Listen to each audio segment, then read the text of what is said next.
परमेश्वर का धन्यवाद हो कि परमेश्वर ने हमें एक नया दिन दिया अपनी महिमा के लिए। हर दिन देता है हमें, तो हमें परमेश्वर में हमेशा हर दिन उसकी महिमा और स्तुति करना चाहिए और बढ़ना चाहिए। तो हम आइए प्रार्थना करते प्रभु की महिमा के लिए। हे पिता परमेश्वर, हम तेरे चरणों के सिंहासन पे आते हैं। प्रभु यीशु, आप सहायता मदद करें पिता परमेश्वर, हम सभी के जीवन में तू काम कर पिता परमेश्वर, ताकि तेरी महिमा तेरी स्तुति पिता परमेश्वर सदा होती रहे पिता परमेश्वर। ऐसी विनती में आराधना करता हूँ पिता परमेश्वर। जो भी पिता परमेश्वर पाठक से मुझसे वचन हो पिता परमेश्वर, तू अगुवाई करना पिता परमेश्वर, ताकि हम और भी पिता परमेश्वर तुझे जाने शुरू आ जाए, ताकि तेरी महिमा तेरी प्रशंसा हो पिता परमेश्वर। हमारे ओठों को हमारे मनों को तू तैयार कर पिता परमेश्वर, तेरी स्तुति आराधना के लिए पिता परमेश्वर। ऐसी विनती में आराधना करता हूँ। सारा आदर सारा महिमा आपके चरणों में सौंपता हूं, प्रभु यीशु के नाम से मांगते हैं। आमीन आमीन आमीन।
परमेश्वर प्रभु यीशु तेरा धन्यवाद करते हैं प्रभु। यीशु तेरी दया से एक नया जीवन मिला है।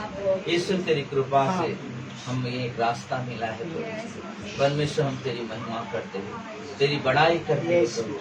और परमेश्वर तेरी स्तुति करते हैं, तेरी प्रशंसा करते हैं, क्योंकि परमेश्वर तू हमारे हर परिस्थिति में हमारे संग रहता है। चाहे खुशी हो या गम परमेश्वर, फिर भी तू हमारे पास है। चाहे हम आनंद मनाए तभी भी, दुख में हो जब भी परमेश्वर तो हमारा साथ नहीं छोड़ता। इसलिए मेरे राजा, मेरे परमेश्वर, हम सब मिलकर तेरी बड़ाई करते हैं, तेरी स्तुति करते हैं। हालेलुया, धन्यवाद यीशु, धन्यवाद परमेश्वर।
स्तुति आपकी महिमा करते हैं। संपूर्ण हृदय संपूर्ण मन से प्रभु यीशु आपके चरणों के पास आते हैं प्रभु। खुशी और गम में साथ रहने वाले परमेश्वर, हर एक दुख तकलीफ में साथ रहने वाले परमेश्वर, ईश्वर नाम प्रभु, जो हर समय हमारे साथ रहकर हमारी मदद सहायता करता है प्रभु।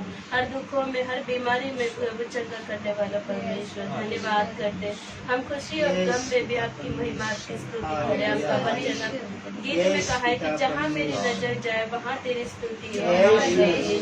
हम जहाँ जहाँ जाए वहाँ आपके नाम की स्तुति हमारे जीवन से जीवन भर होती रहे परमेश्वर। जीवन पिता आपके हाथों में देते प्रभु यीशु, आप अगुवाई करना, आप चलाना पिता, अपने अनुग्रह अपने दया के अनुसार ऑनलाइन हम सभी प्रभु यीशु आपके हाथों में समर्पण करते अपने जीवन पे यीशु।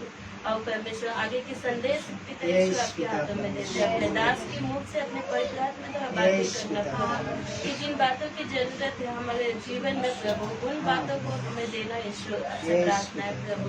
अपने दास के मुख से बातें करिए कि हम हर एक से आप अपने आत्मा द्वारा बातें करें यीशु। धन्यवाद करते हो। आगे के संदेश को यीशु प्रभु आपके हाथों में देते हो, समय को आपके हाथों में देते हैं और सभी को प्रभु यीशु जितने भी हम देख रहे हैं सभी को आपके हाथों में प्रभु आप अगुवाई करें। प्रार्थना यीशु मसीह के नाम से करते हो, आमीन। जय मसीह। सभी को प्रभु आप सभी को आशीष दे और हम विश्वास करते हैं कि सभी लोग आनंद मना रहे हो, प्रभु के साथ हो ना, संगत में जुड़े, इसलिए हम धन्यवाद देते हैं। और इस समय में हम खास करके लिए ना हम आप सभी का स्वागत करते हैं। और इस समय हम आपको इस सप्ताह के कार्यक्रम बताते हैं। मंगलवार के दिन क्लास होता है जो न्यू की शिक्षा होती है, जूम मीटिंग पे होता है, 7:30 बजे से शुरुआत होता है शाम को। अगर आप जुड़ना चाहते हैं तो आप भी जुड़ सकते हैं। और प्रभु के ज्ञान की जरूरत हर एक को है, तो क्यों ना हम ना उस क्लास में जुड़कर हम परमेश्वर के वचन को ग्रहण करना सीखें। दूसरा, फिर उसके बाद बुधवार के दिन हमारा विजिटेशन रहता है सब कुछ। शुक्रवार के दिन उपवास प्रार्थना होगा खुशी के घर पे शाम को 6 बजे से। और शनिवार के दिन वापस एक क्लास होता है शादी, विवाहित जीवन और पारिवारिक सलाह के बारे में। तो हम उस क्लास में भी आप जुड़ सकते हो, वो भी 7:30 बजे होता है। और बहुत ही अद्भुत चीज़ें हैं, बहुत ही अद्भुत चीज़ें हैं कि हम हर दिन परमेश्वर के वचन से कुछ न कुछ सीखते हैं जो हमारे व्यक्तिगत जीवन के लिए बहुत ही महत्वपूर्ण होता है। अगर आपको नई जूम का कनेक्शन मिल रहा है, आप हमारे घर पे आ सकते हैं ताकि हम साथ बैठकर ना उस क्लास का आनंद उठा सके। क्योंकि हमारे जीवन के लिए, चाहे हम सिंगल हो या शादीशुदा, सभी के लिए बहुत ज़रूरी है कि हम परमेश्वर के वचन को सीखें। ठीक है, तो अभी हम लोग ना कर रहे का स्वागत करें, भेंट का संदेश सुनेंगे, तो इसका हम मेन संदेश सुनेंगे। Thank you. सबको जय मसीह। परमेश्वर का धन्यवाद हो। अभी हमने गीत गाया ना कि जहाँ मेरी नहीं, सब जितने लोग प्रभु यीशु पे विश्वास करते हैं, जहाँ मेरी नजर है वहाँ तेरी स्तुति है।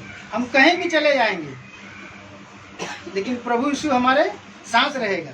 अगर हमारे साथ है तो चाहे हम जहाँ भी जाए हम उसकी स्तुति होती रहती है। हालेलुया। तो बोलते हैं कि हमारी स्तुति आराधना से, आप सबकी और हमारी स्तुति आराधना से परमेश्वर जो हम दान देते हैं उसमें आशीष देता है। सोचो कितना अद्भुत है। तो हम मुर्कुस का खोलेंगे अध्याय 12 वचन 41 से 44 तक। यहाँ पे हम कई बार दान के बारे में सुनते हैं। इसमें दिया है, वह मंदिर के भंडार के सामने बैठकर देख रहा था कि लोग मंदिर के भंडार में किस प्रकार पैसे डालते हैं, और बहुत से धनवानों ने बहुत कुछ डाला। बहुत से धनवानों ने बहुत कुछ डाला। 42 में दिया है, इतने में एक कंगाल विधवा ने आकर 2 दमड़ियां जो एक अधेले के बराबर होती है डाली। एक विधवा औरत, उसके पास एक ही अधेला था, यानी एक धनी। तो यहाँ पे बहुत अद्भुत दिया है। तब उसने अपने चेलों को पास बुलाकर उनसे कहा, मैं तुमसे सच कहता हूँ कि मंदिर के भंडार में डालने वालों में से इस कंगाल विधवा ने सबसे बढ़कर डाला है। प्रभु यीशु बोलते हैं, परमेश्वर बोलता है कि इस विधवा ने सबसे बढ़ के डाला है, क्योंकि सब ने अपने धन की बढ़ती में से डाला है, परंतु इसने अपनी घटी में से जो कुछ उसका था अर्थात अपनी सारी जीविका डाल दी है। हम और आप सोच सकते हैं कि हो सकता है उस स्त्री के पास नहीं रहा हो, उतना ही रहा हो, जैसे कभी कभी हम सभी के साथ होता है। कोई कुछ मांग लिया, उस टाइम हमारे पास नहीं होता है, लेकिन उस विधवा के पास, उस स्त्री के पास वही था, लेकिन उसने क्या किया? विश्वास किया, प्रभु यीशु पे विश्वास किया। वो कल का नहीं सोची कि कल हमें मिलेगा कि नहीं मिलेगा खाने के लिए, लेकिन उसने क्या किया? डाला। बोलते कि हमारी और आपकी प्रशंसा बढ़ाई परमेश्वर करता है, क्योंकि हम उसके बेटे बेटियां हैं। जब हम दुख में होते हैं, तकलीफ में होते हैं, समस्या में होते हैं, प्रभु से संभालता है। तो बोलते हैं हमारी स्तुति आराधना से परमेश्वर उसमें आशीष देता है। जो हम दान देते हैं तो हमेशा हमें और आपको, सबको, जितने भी प्रभु लोग की विश्वास करते हैं, हमें देना है परमेश्वर के कार्य के लिए, किसी और के कार्य के लिए नहीं, परमेश्वर के कार्य के लिए। उस विधवा को सोचिए, उस विधवा ने किस तरह, बोलते कि सारी जीविका यानी अपने पूरे मन की तैयारी से उसने डाला। तो आइए हम प्रार्थना करते हैं परमेश्वर से कि प्रभु से जो भी दान दे उसमें आशीष दे।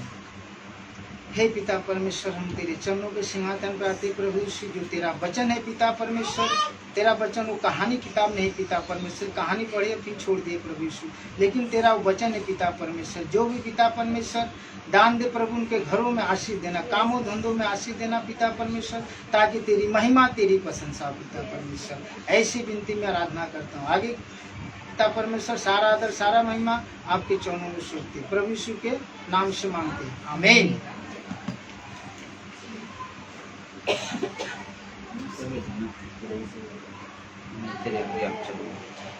हम लोग गीत गाएंगे।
आइए हम लोग ना संदेश में जाएंगे और संदेश में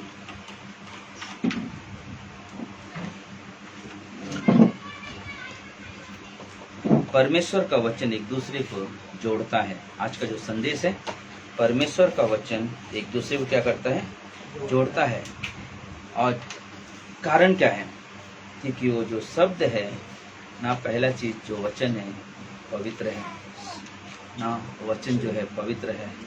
और क्या है, मिलनसार है ना, कोमल है, मृदु भाव है, दया है और अच्छे फलों से लदा हुआ होता है।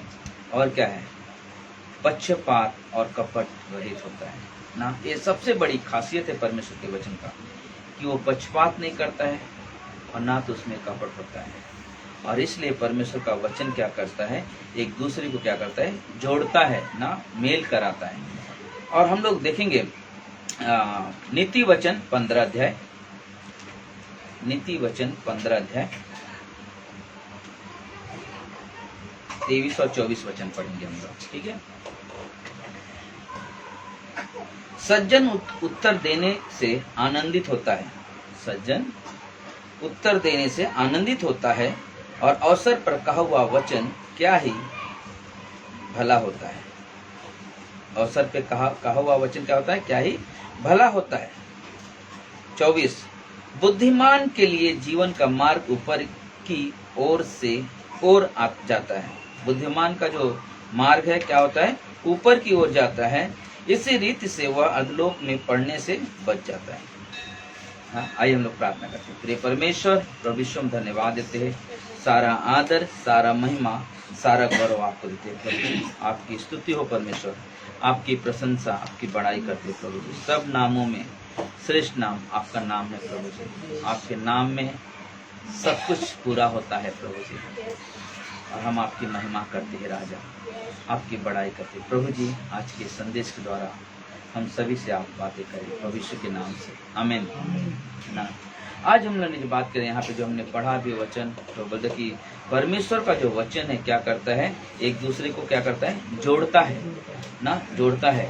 एक बार एक पति पत्नी थे, यानी कि एक पिता माँ बाप के एक बेटा और बहू दोनों शहर आए कमाने के लिए। अच्छा जॉब मिला उनको, काम कर रहे थे और अच्छा चल रहा था सब कुछ। और एक दिन क्या हो गया कि उनका बॉस आने वाला था उनको मिलने के लिए उनके घर पे। सैटरडे का दिन था और उनका बॉस आने वाला था उनको मिलने के लिए उनके घर पे।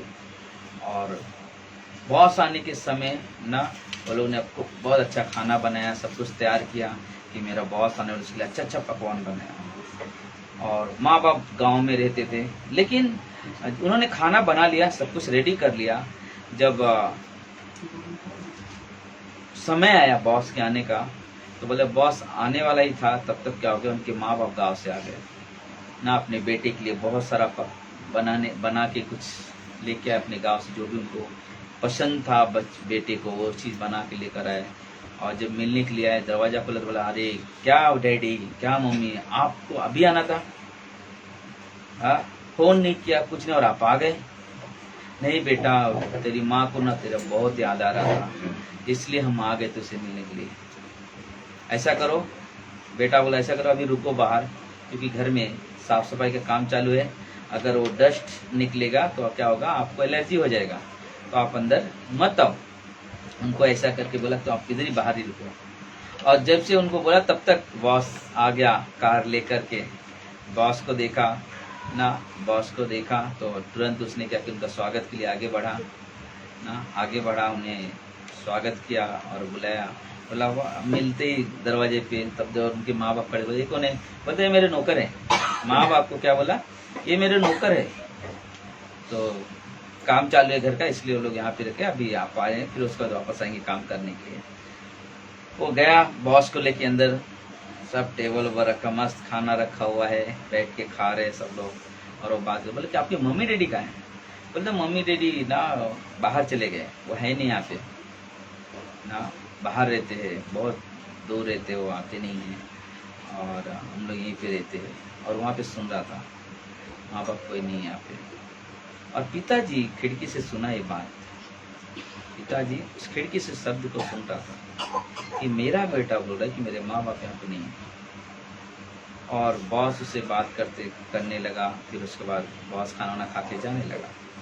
जाने समय क्या हो गया, माँ बाप निकल गए यहाँ से, जाने लगे। तो बॉस ने क्या किया, उसको बोला कि कल ना हमारे यहाँ सभी का स्वागत का, हमारे इधर एक प्रिंसेस आने वाली है, एक राजकुमारी आने वाली है, और जो सभी को ना, जो लोग अच्छा काम करते मेरे ऑफिस में, उनको गिफ्ट देने के लिए। तो उसने बोला ठीक है, अच्छी बात है, खुशी था। तो चले गए बॉस। फिर देख रहे, अरे माँ बाप किधर चले गए, वो फोन कर रहे हैं। बोला कि नहीं बेटा, हम लोग जा रहे गाँव, क्योंकि मैंने तेरी सारी बातें मैंने खिड़की से सुन लिया ना, मैंने सारी बातें सुन लिया, उन्हें जो जो मेरे बारे में कहा। चला गया। क्या क्या मालूम है, संडे के दिन जब वहाँ पे जो प्रोग्राम चल रहा था, वहाँ पे गया। उस बॉस ने कहा कि ना, मेरी एक जिस प्रिंसेस को मैं बात कर रहा हूँ उससे मिलाना चाहता हूँ आप लोग को, और वही आपको गिफ्ट देने वाले हैं। तो उसने उस और लेडीज को बुलाया। उस स्त्री ने आकर जब खड़ी हुई, क्या देख रहा मालूम है, इतना चेहरा पूरा जला हुआ है, इतना चेहरा पूरा जला हुआ है और एकदम अजीब सा लग रहा है। तो उस बॉस ने बोला, आप लोग सोचते होंगे, मैं बोला प्रिंसेस है तो आपको लगा होगा बहुत खूबसूरत होगी, हाँ एकदम हैंडसम दिखती होगी, ऐसा बहुत कुछ सोचा होगा आपने।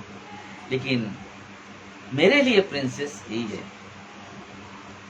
क्योंकि आज मैं जहां पर भी हूँ, जिस पदवी पे हूँ, मेरी माँ है। ये जो प्रिंसेस में कहते हैं मेरी माँ है, जिसकी वजह से आज मैं यहाँ तक पहुँचा हूँ। और ये मेरे लिए हमेशा प्रार्थना करती है, ये मेरे लिए प्रार्थना करती है।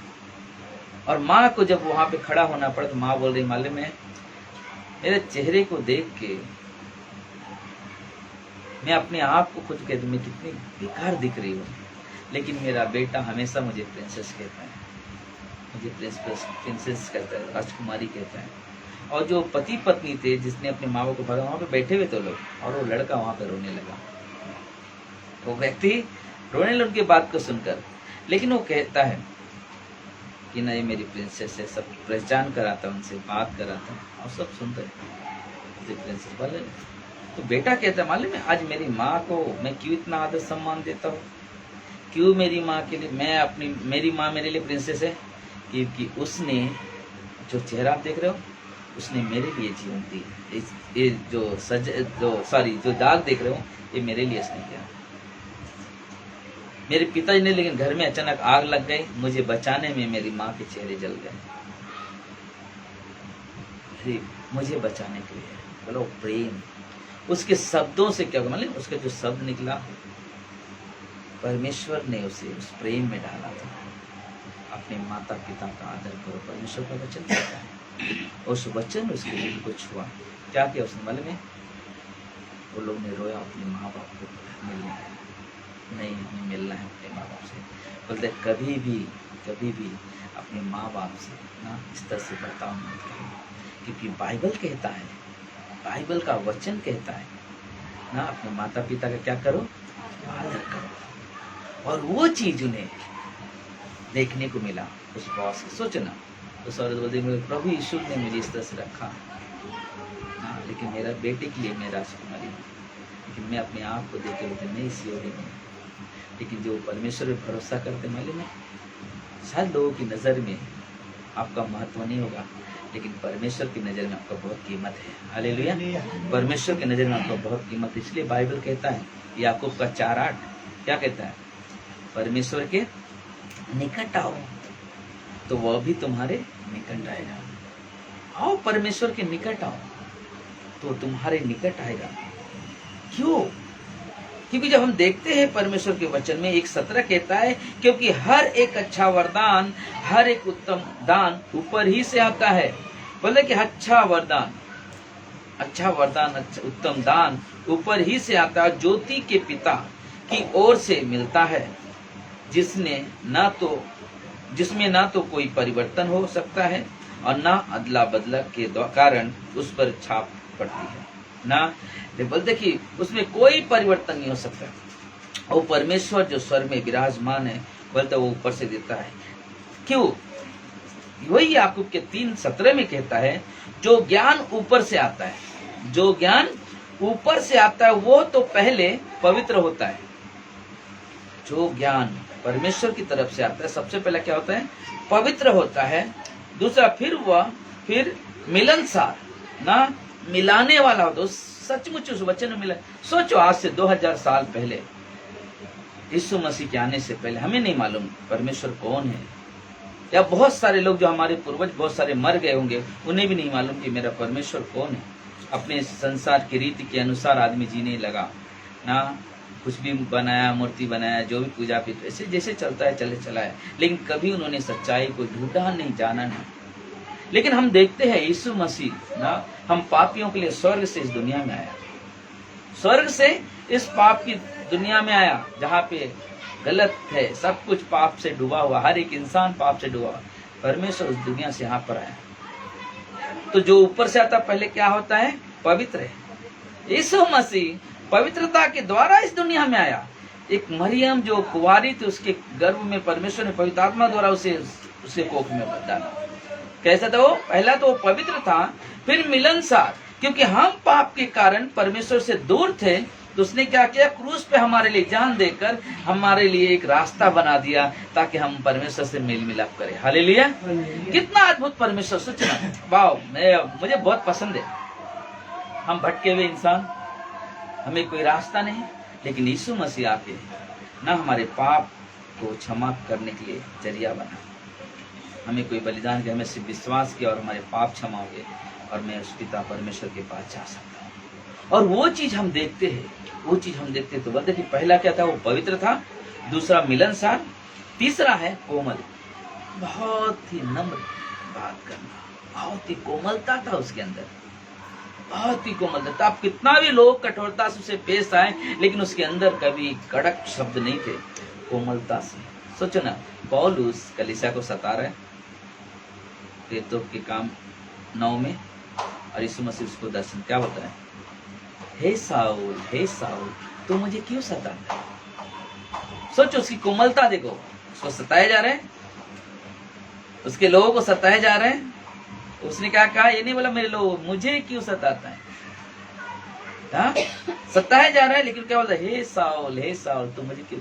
आज अगर कोई ऐसा बोलेगा कोई अपने सताने वाले को, कोमलता का शब्द नहीं, लेकिन यीशु मसीह के पास कोमलता का शब्द। जब लोग यीशु मसीह को कोड़े मार रहे थे, एक वो देखा सताव के बारे में पौलुस, जब लोग कोड़े मार रहे थे यीशु मसीह के पास इतना सामर्थ था कि अगर एक आवाज देता था ना, स्वर्ग से स्वर्गदूत आते थे, सबको खत्म कर देते थे, और वो खुद सबको खत्म। देखो, जो व्यक्ति, जो परमेश्वर जीवन दे सकता है, तो क्या जीवन ले नहीं सकते हैं?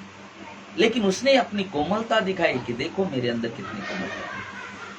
और वो बोला नहीं मेरे कोमलता के बारे में, लेकिन हम और आप जब उसके जीवन को देखते थे, हम पहचानते हैं कि सचमुच जो ऊपर से जो आया, पहला तो पवित्र था, मिलनसार था, और अभी क्या था? कोमल। दूसरा क्या? मृदु भाव ना, उसके बातों में बहुत ही मिठास था। चौथा क्या था? दया, बहुत दयालु ना। क्रूस पे है, लोग निंदा किया, मारा, टांग दिया क्रूस पे, लेकिन क्या बोलता है? हे पिता इन्हें क्या करना? क्षमा करना, ये नहीं जानते क्या करे। ये दया है, ये परमेश्वर के अंदर दया है। तो ऊपर से जो परमेश्वर का वचन इस दुनिया में आया, बोलता है कि वो पवित्र है, मिलनसार है, कोमल है, मृदु भाव है, दया है, और अच्छे फलों से लदा हुआ। आज आप देखो कि जितने लोग यीशु के पीछे जाते हैं संपूर्ण मन से, उनका जीवन आपको परिवर्तन दिखाई देगा। उनके जीवन में आपको ये सारी चीजें दिखाई देगा जो हम संसार में रह के कभी नहीं देखा होगा। क्योंकि जब हम देखते हैं यीशु मसीह को, तो बोलते कि यहाँ पे हमने पढ़ा पहला याकूब का 1:17 में, कि बोलते कि उसे हमारे छाप है, हम परमेश्वर की छाप है। तो बोलते कि जब हम परमेश्वर पे विश्वास करते हैं, उसके गुण हमारे द्वारा प्रकट होते हैं ना, उसके गुण हमारे और आपके द्वारा प्रकट होते हैं। क्योंकि जब हम विश्वास करते हैं तो परमेश्वर क्या करता है ना, अपने गुणों से हमें भरता है। बोलता है ना, अच्छे फलों से लदा हुआ, जो ऊपर से आता है। क्या लिखा होता है? जो ज्ञान ऊपर से आता है, पवित्र होता है, मिलनसार, कोमल, मृदु भाव, दया और अच्छे फलों से लदा हुआ होता है, पक्षपात, कपट रहित होता है। उसमें पक्षपात नहीं होता है कि अरे ये पास्टर है तो इसको ज्यादा प्यार करो, चर्च के लोगों को कम प्यार करो। नहीं, यीशु मसीह के नजर में सब एक समान है, सब एक समान है, कोई महत्वपूर्ण नहीं, सब महत्वपूर्ण है। एक नहीं, यही मेरे लिए खास नहीं, हम सब परमेश्वर के लिए एक समान है। और इसलिए हम लोग देखते हैं कि जब हम परमेश्वर पे विश्वास करते हैं तो हमारे अंदर ये सारी चीजें आते हैं। लेकिन अगर सोचो, जो ज्ञान संसार का, वो ज्ञान कैसा होता है? जो ज्ञान संसार के ज्ञान बहुत ही अलग होता है। कैसा होता है मैं आपको बता रहा हूँ। 13 वचन से पढ़ेंगे हम लोग, याकूब का 3 अध्याय। तुम में ज्ञानवान और समझदार कौन है?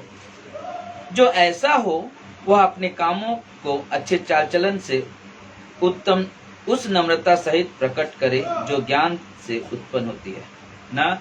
तुम में से समझदार, ज्ञानवान और समझदार कौन है? कि जो अपनी चाल चलन से ना अपने क्या करे, अच्छा अपने आप को प्रकट करने, नम्रता सहित प्रकट कर सके, नम्रता प्रकट कर सके। पर यदि तुम अपने मन में कड़वी डाह और विरोध रखते हो तो सत्य के विरोध में घमंड न करना ना। अगर तुम्हारे अंदर कड़वाहट है, डाह है, तो तुम सत्य के विरोध में कभी घमंड न करना और ना तो झूठ बोलना। ये सबसे बड़ी चीज है। ये कौन है? ये संसार का ज्ञान है। आगे क्या लिखा है? यह ज्ञान वह नहीं जो ऊपर से उतरता है, वरन संसारिक और शारीरिक और शैतानिक है। ये ज्ञान कैसा है? संसारिक है, शारीरिक है और शैतानिक है। कि वो ज्ञान क्या होता है? उस ज्ञान में घमंड, अरे मेरे जैसा कोई नहीं हो सकता है, मेरे पास बहुत नॉलेज है, मेरे पास बहुत ज्ञान है। नहीं, बाइबल कहता है जो कोई समझता है कि मुझे बहुत कुछ जानता हो, वो बोले कि वो चौकस रहे, कहीं गिर न जाए। क्योंकि जैसा जानना चाहिए वैसा अभी तक किसी ने जाना नहीं है। हर एक को हर दिन सीखना। और आगे कहता 16 में, क्योंकि जहाँ डाह और विरोध होता है वहां बखेड़ा और हर प्रकार की दुष्कर्म भी होता है। जहां पर डाह और विरोध होता है वहां पर बखेड़ा और हर प्रकार की दुष्कर्म भी होता है। पर जो ज्ञान ऊपर से आता है वह तो पवित्र होता है, मिलनसार, कोमल और मृदु भाव और दया और अच्छे फलों से लदा हुआ और पक्षपात और कपट रहित होता है। मिलाप कराने वाले धार्मिकता का फल मेल मिलाप के साथ बोया जाता है। मिलाप करने के लिए मेल मिलाप का जो फल कैसे बोया जाता है? मेल परमेश्वर की धार्मिकता के द्वारा। मतलब परमेश्वर वो काम करता है। इसलिए यशायाह की किताब में 50:4 में कहता है, प्रभु यहोवा ने मुझे सीखने वालों की जीभ दी है कि मैं थके हुओं को अपने वचनों के द्वारा संभालना जानूं।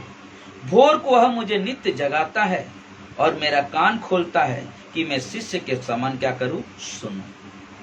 जब हमारा मन, हम परमेश्वर पे जब निर्भर, हम परमेश्वर विश्वास करते हैं, हमने अनुभव किया है कि जो परमेश्वर को हमने ग्रहण किया, जो वचन हमने स्वर्ग से पाया, जो वचन हमें बताया गया, परमेश्वर का जो वचन हमें बताया गया, उस वचन क्या है? ना पवित्र है, वो वचन मेल मिलाप कर रहा है। मैं परमेश्वर को नहीं जानता था कौन है परमेश्वर, लेकिन उस वचन के द्वारा हमने जाना कि हमारा परमेश्वर कौन है, हमें एक रिश्ता बना दिया। तो मेरा काम क्या है? उस परमेश्वर के लिए जो परमेश्वर को मैं जान, बल्कि हमें क्या करता है वो परमेश्वर, हमारे अंदर एक चाह उत्पन्न होगी, मुझे और अच्छे से परमेश्वर को जानना है और अच्छे से जानना है। तो क्या करता है यहाँ पे? बोलता है कि अगर हमारे अंदर ये इच्छा है, अगर मुझे परमेश्वर को और गहराई से जानने की इच्छा है, बोलता कि वो नित्य भोर, यानी कि हर भोर में आपको खुद उठाएगा, आपके कान खोलेगा, ताकि आप शिष्य के समान क्या करो? उसको सुनो, शिष्य के समान सुनो। वो उठाता है उसकी आवाज सुनाने के लिए, उसकी बातों को हमें समझाना चाहता है, अपनी बातों को। हमें जरूरत है कि हम उन बातों को समझे, क्योंकि बाइबल कहता है मत्ती के 5:9 में, धन्य है वे जो मेल कराने वाले हैं, धन्य है वे जो मेल कराने वाले हैं, क्योंकि वे परमेश्वर के पुत्र कहलाएंगे। आज जो यशायाह जो बात कर रहा है, बोलता है कि क्या ना प्रभु यहोवा ने मुझे क्या किया है? सीखने वालों की जीभ दी है, ताकि मैं थके हुओं को परमेश्वर का वचन से संभालना जान सकूं। यानी सुसमाचार प्रचार करना। यीशु मसीह ने क्या कहा स्वर्ग जाने से पहले? मत्ती के 28, 18, 19, 20 में, स्वर्ग और पृथ्वी का अधिकार मुझे दिया गया, इसलिए तुम जाओ, जाति जाति के लोगों को सुसमाचार सुनाओ। सुसमाचार है क्या चीज? परमेश्वर का वचन सुसमाचार है क्या चीज?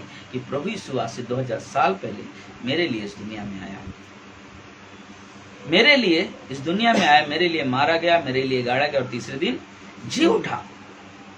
ये सुसमाचार लोगों तक पहुंचाना। और ये भी सुसमाचार कि जो लोग प्रभु यीशु पे जीते जी विश्वास करते हैं, वो मरने के बाद स्वर्ग में उन्हें स्वीकार किया जाएगा। जो लोग जीते जी प्रभु यीशु का इनकार करते हैं, उन्हें स्वर्ग में भी क्या किया जाएगा? इनकार किया जाएगा। इसलिए बहुत जरूरी है परमेश्वर के वचन को समझो। जिस परमेश्वर ने आपको अपने साथ जोड़ा है, यीशु मसीह के, सोचो ना, यीशु मसीह के पास उसके माँ और भाई आए थे मिलने के लिए। क्या कहा? शिष्य ने देख के बहुत उतावले, अरे उसके माँ भाई आए मिलने के लिए। लेकिन यीशु मसीह जब बोला कि प्रभु तेरे माँ और भाई मिलने के लिए, कोई बात नहीं, कौन है मेरा माँ, कौन है मेरा भाई? बोला जो परमेश्वर के वचन सुनते हैं वही मेरा माँ, वही मेरा भाई। परमेश्वर का वचन सुनने वाला, क्योंकि परमेश्वर के वचन में प्रेम है, परमेश्वर के वचन में मेल मिलाप की भावना उत्पन्न होती है, परमेश्वर के वचन में दया उत्पन्न होती है, परमेश्वर के वचन में कई सारे फल, जैसे हम पवित्र आत्मा का फल है प्रेम, आनंद, शांति, दया, कृपा, भलाई, ये सारी चीजें कहाँ से उत्पन्न होती है? परमेश्वर के द्वारा। अगर हम परमेश्वर के वचन को ना जाने, हम परमेश्वर को ना जाने, क्योंकि वचन है कौन? यीशु मसीह। आदि में वचन था, वचन परमेश्वर के साथ था और वचन ही परमेश्वर था। तो सोचो परमेश्वर है कौन चीज? तो बोले कि परमेश्वर अगर वचन है तो हमें क्या करना है? उस वचन का आदर करना और उस वचन को अपने जीवन में उपयोग करना, अपने जीवन में उपयोग करना बहुत जरूरी है, बहुत जरूरी है। इसलिए तीतुस को पौलुस लिखता क्या है मालूम? 3 और 2 में, किसी को बदनाम ना करें, किसी को बदनाम ना करें। परमेश्वर का वचन में ये चीज नहीं सिखाया जाता है कि किसी के ना बारे में उसकी बदनामी करो, झगड़ालू ना हो। परमेश्वर के वचन में ये नहीं सिखाया तुम झगड़ालू बनो, पर कोमल स्वभाव के हो। पर कैसे हो? कोमल स्वभाव के हो। सब मनुष्य के साथ बड़ी नम्रता के साथ रहें। सबके साथ कैसे रहें? नम्रता के साथ। बहुत कठिन है ना, बहुत कठिन है। उसने उल्टा बोला, मैं क्यों छोड़ दूँ? बहुत कठिन लगता है, लेकिन परमेश्वर हमें सिखाता है, प्रभु यीशु हमें सिखाते हैं। सोचो ना, यूहन्ना के 13 में यीशु मसीह चेलों के पैर धो रहे थे। यीशु मसीह ने, तुम मुझे प्रभु और गुरु कहते हो, ठीक ही कहते हो। अगर मैं प्रभु और गुरु होकर एक कार्य करता हूँ तो तुम्हें भी ऐसा करना है। अगर यीशु मसीह ने वो नम्रता को ग्रहण किया है और उन नम्रता के द्वारा पेश आए लोगों के साथ, तो हमें भी वही करना है कि हमें भी नम्रता के साथ लोगों के साथ पेश आना है ना। भलाई से बुराई को जीत लो, भलाई से बुराई को जीत लो। परमेश्वर है, परमेश्वर है। हमें समझना बहुत जरूरी है, क्योंकि एक नीति वचन में कहता है कि सोने की टोकरी में चांदी का सेब, मालूम है आपको? एक मिनट बोल, देखिए 25 में रहेगा, 25:11 ना। तो बोलता कि जैसे चांदी की टोकरी में सोने के सेब हो, वैसे ही ठीक समय पे कहा हुआ परमेश्वर का, यानी कि कहा हुआ वचन होता है। सोचो, जैसे चांदी की टोकरी में सोने का सेब रखो, अगर आप सोने की टोकरी सेब रखोगे ना, उतना सुंदरता नहीं दिखाई देगा, लेकिन एक चांदी की टोकरी में सोने के सेब रखो, बहुत ही अद्भुत दिखाई देता है। बोलते हैं वैसे ही ठीक समय पे कहा हुआ परमेश्वर का वचन होता है ना। परमेश्वर का वचन है, जरूरत है हम उस परमेश्वर के वचन को ना उपयोग करें। बोलते कि आगे क्या लिखा है, जैसे सोने समय होता है। बोलते कि एक 12 वचन के बी पार्ट में कहता है, वैसे ही मानने वाले के कान से बुद्धिमान की डांट भी अच्छी लगती है। ना। जैसे सोने का नथ और कुंदन का जेवर अच्छा लगता है, वैसे ही मानने वालों के कान में बुद्धिमान की डांट भी अच्छी लगती है। बोले कि अगर आप डांटोगे किसी को बुद्धिमानी के साथ, तो बोले उनको अच्छा लगेगा, वो कभी नहीं बोलेगा मुझे क्यों डांटा। क्यों? क्योंकि वो मेरे से प्रेम करते हैं, वो मेरे बारे में भला सोचते हैं। हर एक इंसान अपने जीवन में हमेशा सोचे, अगर कोई व्यक्ति किसी को डांटता है, उनके अच्छाई के लिए डांटता है। अगर आप बुराई कर रहे हो, बुरे में जी रहे हो और नहीं डांट रहे, तो समझ लेना वो आपका प्रेमी नहीं हो, आपका सबसे बड़ा दुश्मन है, सबसे बड़ा दुश्मन है। हमें बहुत जरूरी, परमेश्वर का वचन हमें एक चीज सिखाता है ना, परमेश्वर का एक चीज, मतलब बुद्धिमान के लिए जीवन का मार्ग ऊपर से आता है। बुद्धिमान के लिए जीवन का मार्ग ऊपर की ओर जाता है। इस रीत से अधोलोक में ना जाने से बच जाते हैं। तो जो बुद्धिमान है, मतलब उनके लिए जो मार्ग निकलता है वो ऊपर की तरफ लेके जाता है ना, क्योंकि वो कहाँ से आ रहा है? स्वर्ग से आ रहा है। जैसे हमने पढ़ा 3:17 में ना, जो ज्ञान ऊपर से आता है वो तो मिलन बहुत ही पवित्र है, मिलनसार है। तो क्या करता, हम इस धरती पे है, हम इस धरती पे, हमारा परमेश्वर स्वर्ग में, लेकिन जिस समय हम उस वचन को जो स्वर्ग से उतरा, हम जब उसको सुनते हैं, उस पर विश्वास करते हैं, तो हमारा रिश्ता डायरेक्ट स्वर्ग में। जिस दिन हमें दुनिया छोड़े, उसके पास तुरंत हम पहुंच जाएंगे। और इसलिए कहा गया यहाँ पे, हमारे परमेश्वर ने हमारे लिए ना, जो बुद्धिमानी से उसके वचन का उपयोग करते हैं, बोलते उनके लिए वो सीधे ऊपर का मार्ग लेके आता है, स्वर्ग का रास्ता निकलता है। कभी भी अपने जीवन में डरो मत, कभी भी अपने जीवन में निराश मत हो। हर परिस्थिति में पहला चीज, परमेश्वर ने क्या कहा, उसके बारे में विचार करो। मनुष्य क्या कर रहा है, मैं क्या बोलूं, उसमें नहीं, परमेश्वर क्या कह रहा है, परमेश्वर का वचन क्या कहता है, बल्कि उस पे हम विचार करें, उसके बाद अपने कदम को आगे बढ़ाएं। इसलिए बहुत जरूरी है ना। देखो, उस माँ का चेहरा जला हुआ था, तो परमेश्वर पे भरोसा करने वाली थी, और उसने ना, वो कहती लास्ट में, प्रभु का धन्यवाद हो मेरे बेटे से जो मुझे प्यार मिल रहा है, क्योंकि बेटे ने वो प्यार दिया हमें और आपको, वही प्यार अपने परिवार के साथ करना है, अपने परिवार के साथ। परमेश्वर क्या करता है, उसका वचन क्या करता है, हमें एक दूसरे को क्या करता है, जोड़ता है ना, अलग नहीं करता है, जोड़ता है। एक चीज से अलग करता है, पाप से, बुराई से, बुरे विचार से अलग करता है, लेकिन अच्छाइयों से क्या करता है, हमें जोड़ता है। इसलिए सदा आनंदित रहो प्रभु में, सदा बढ़ते रहो, ना दाएं ना बाएं, परमेश्वर को महिमा दो, परमेश्वर की बड़ाई करो। आमीन। आइए हम लोग प्रार्थना करें। प्रिय परमेश्वर, प्रभु यीशु, हम धन्यवाद देते हैं, सारा आदर, सारा महिमा, सारा गौरव आपको देते हैं प्रभु जी। हे मेरे महान परमेश्वर, अद्भुत पराक्रमी परमेश्वर, राजाओं के राजा, प्रभु के प्रभु ईश्वर, हम आपको कोटि कोटि धन्यवाद देते हैं राजा, कोटि कोटि धन्यवाद देते हैं। आपकी स्तुति, आपकी प्रशंसा, आपकी बढ़ाई करते हैं परमेश्वर। इस समय हम आपसे विनती करते हैं प्रभु जी, कि जो ज्ञान आप ऊपर से देते हो प्रभु जी, वो हमारे हृदय में बना रहे परमेश्वर, हमारे हृदय में बना रहे। हमेशा आपके वचन का आदर करें, हमेशा आपके वचन का भय मानते हुए आगे बढ़े।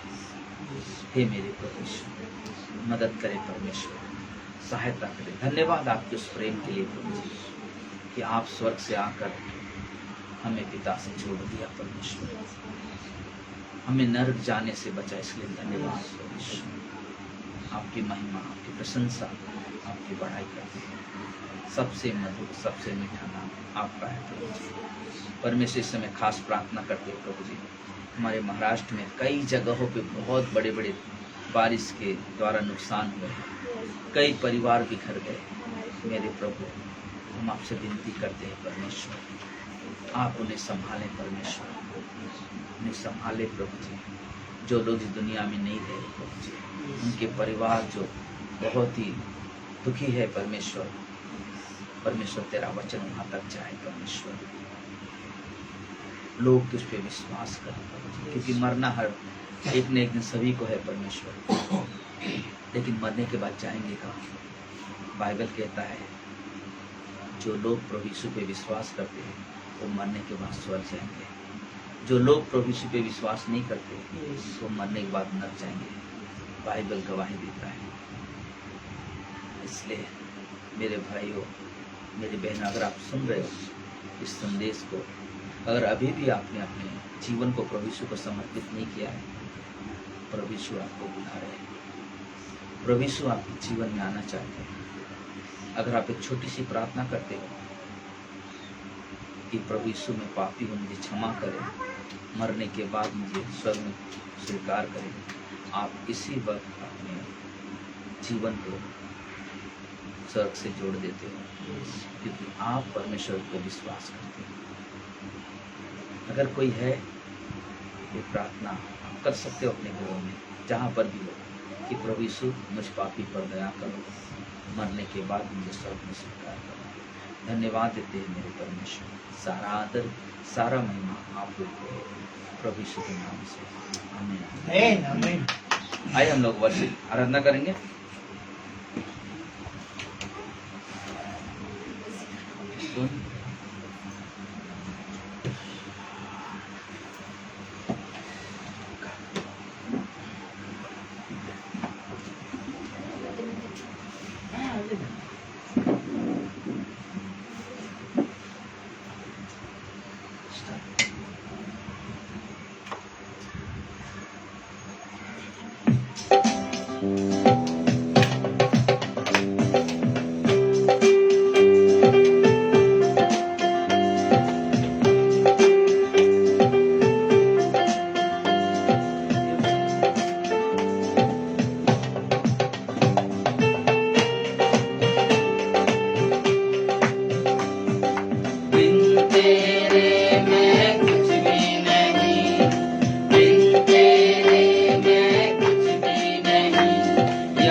प्यार तू करता इतना हो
धन्यवाद देते हैं प्रभु जी, सारा आदर सारा महिमा आपको। प्रभु यीशु के नाम से जितने भी लोग ऑनलाइन हैं अपने घरों में और यहाँ पर जितने भी लोग हैं प्रभु जी यीशु के नाम से सभी को आशीष देते हैं प्रभु जी। प्रभु सभी को संभालना, मदद करना, उनकी जरूरतों को पूरी करना और महामारी बीमारी से और परमेश्वर और इस बारिश से बचाना परमेश्वर। लोगों के जीवन की परवाह आप करते हो प्रभु जी। परमेश्वर आप लोगों के बचाना परमेश्वर। जैसे हम देखा परमेश्वर ने कहा महाराष्ट्र के कई गांवों में कई जगहों में परमेश्वर करीब 100 के अधिक लोग दुनिया छोड़ दिया परमेश्वर। परमेश्वर मदद करना परमेश्वर, आपसे खाइयों के नहीं परमेश्वर, लेकिन आप परमेश्वर हर जगह आप रहते हो परमेश्वर। आपकी नजर दे रहे हो उनके ऊपर प्रभु जी, आपकी कृपा दृष्टि रहे परमेश्वर। ये हमारी विनती, हमारी प्रार्थना है प्रभु यीशु के नाम से हम सब कहते हैं आमीन। धन्यवाद सभी को, प्रभु आप सबको आशीष दे। हर दिन परमेश्वर में बढ़ते रहो। God bless you.